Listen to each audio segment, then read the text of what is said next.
Emisija Šetam i pričam uživo iz prostorija Jagodinskog sportskog saveza. Pored Slavice, kako je brzo prošlo, Slavica Petković, stručni saradnik u Jagodinskom sportskom savezu, kako je brzo prošlo godinu dana od kako smo prošle godine govorili i najavljivali letovanju u Buljaricu. Vreme leti, leto je ponovo došlo i eto tu smo mi. Sada, na vreme razmišljati na letovanje je prava stvar, kao što mi sada činimo dok ne krenu prvi turisti, da ih obavestimo o zaista jednom od najpovoljnijih letovanja u Srbiji. Da, upis je već u toku. Ljudi već znaju tradicionalno, pošto ovaj projekat postoji već više od 3 decenije, kako mi radimo. Ljudi su upoznati sa svim uslovima, maltene, ko jednom dođe dolazi ponovo, pročuje se, tako da zaista ima interesovanja. Da, šta je ono što daje prednost letovanju u Buljarici? Pa to je možda neka vrsta nostalgije. Svi su na neki način letovali kao deca ovde. To je bilo prvo neko odvajanje bez roditeljskog staranja, znači sa vaspitačem. To su preneli na svoju decu, tako da generacije i generacije letuju na ovaj način. Tako da, drugo, nama je dovoljna reklama to što ljudi su zadovoljni uslovima, hranom, jednostavno sve im je na taj način obezbeđeno, tako da nemaju razloga da brinu ni o čemu, odu opušteno, dovezu se ispred samih smeštenih kapaciteta i to je mnogima zaista neka vrsta prednosti u odnosu na druge neke ponude. Sada, jedna od najlepših plaža, ti si to izostavila. Jeste, nisam izostavila, to je opšte poznato, jedna od najboljih i najlepših, najčistijih, ekoloških plaža. To je plaža zaista jedna od najdužih na Crnogorskom primorju i što je jako bitno, to je onaj neki ostatak nedirnute prirode.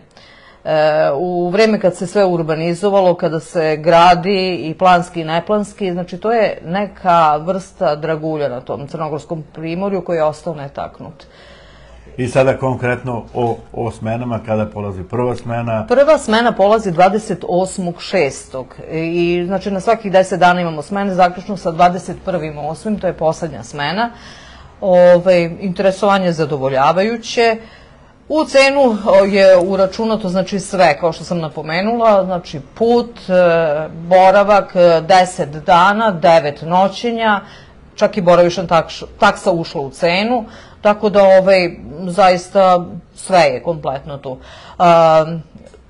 Ono što bih još napomenula, to je da sve koji su zainteresovani, znači čekaju naše kolege tamo, to je jedna uigrana i ustaljena ekipa, kolege koji su svake godine tamo, počev od upravnika, upravnice, glavne kuvarice naše, ekonoma i domara koji je 365 dana tamo u kampu, znači oni se staraju da njihov boravak bude što lepši. Sada da kažemo nešto i o uslovima. Uslovi plaćanja su sledeće, znači postoji mogućnost gotovinskog plaćanja, imamo nešto malo neki popust za decu predškolskog uzrasta, takođe postoji i mogućnost plaćanja na rate uz deponovanje čekova ili putem administrativne zabrane radnika. O svemu tome mogu da se informišu kod nas. Mi se nalazimo u ulici Kneginje Milice broj 80, stojimo na raspolaganju svakog radnog dana od 8 do 15 časova, tu smo za vas, izvolite. Sada ja namerno ne govorim brojeve telefona, najbolje da se lično obrate. Najbolje lično, vidjet će sve. Konkretno vide gde ima, u kojim terminima ima. Jeste, sve ćemo im objasniti i to bi bilo to. Sada, vezano za akvapark, da li se izašlo sa cenama, nije još? Ovih dana. Da, ovih dana bit će sve,